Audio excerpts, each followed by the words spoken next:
Rachel Reeves has a bit of a pickle on her hands when it comes to property taxes.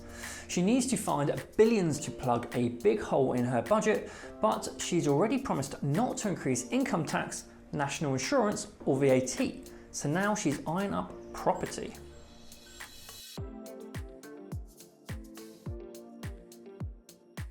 My name is Jack Reeves and welcome to this week's episode of Tax Tidbits, where one of the Chancellor's ideas is limiting capital gains tax relief on the sale of high value homes.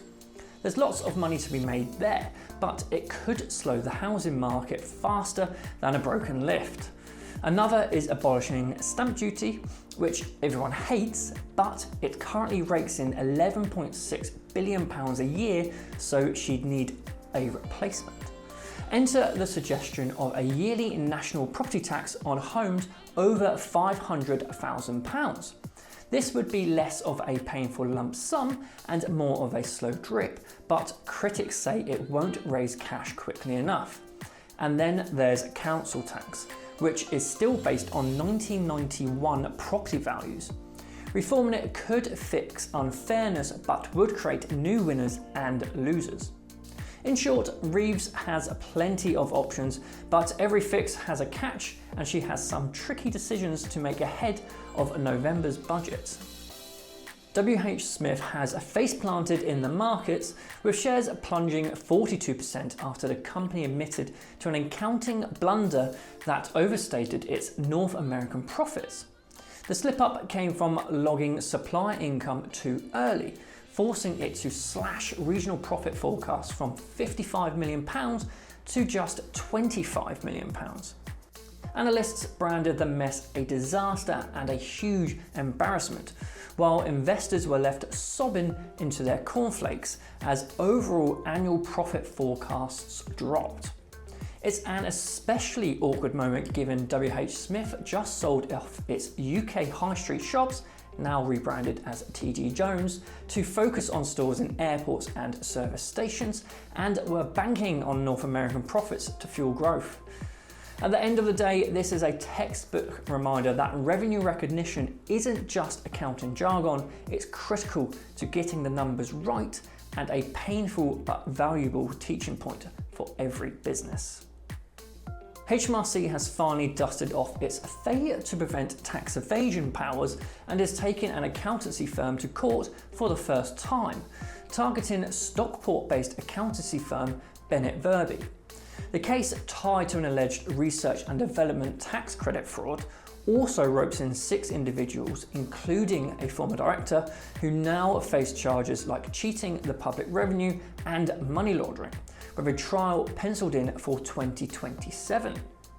The case marks a major shift after years of criticism that the Criminal Finances Act 2017 was a paper tiger, and no prosecutions have been brought about since the legislation came into force 8 years ago.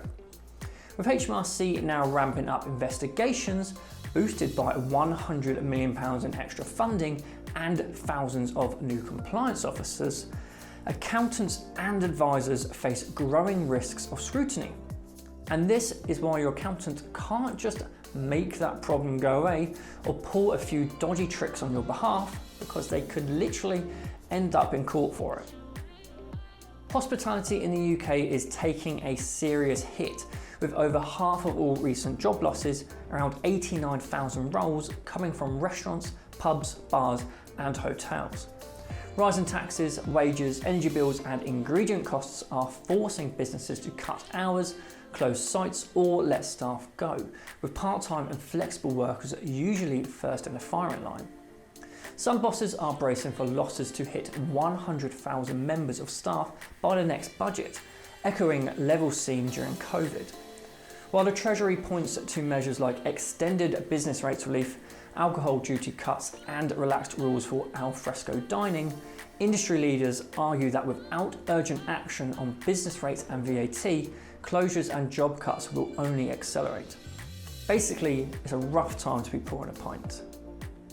The Office for National Statistics has hit the pause button on its latest retail sales figures, pushing the release back 2 weeks to the 5th of September because, Well, the data needs a little more TLC. These numbers matter a lot. They help the Bank of England decide interest rates and guide government policy. But lately, the ONS seems to have a habit of tripping over its own spreadsheets. The delay adds to growing worries about the ONS's reliability, following mistakes with jobs and inflation data and criticism from a recent government review calling its issues deep-seated. The big question is, can the ONS get back on track? And if not, how much could these blunders ripple through the economy? And that's a wrap for this week's episode of Tax Tidbits. I'm officially back from my honeymoon, so our summer break is officially over. And you can expect your usual dose of Tax Tidbits every Thursday from now on. Thanks for sticking with us, and we'll see you next week.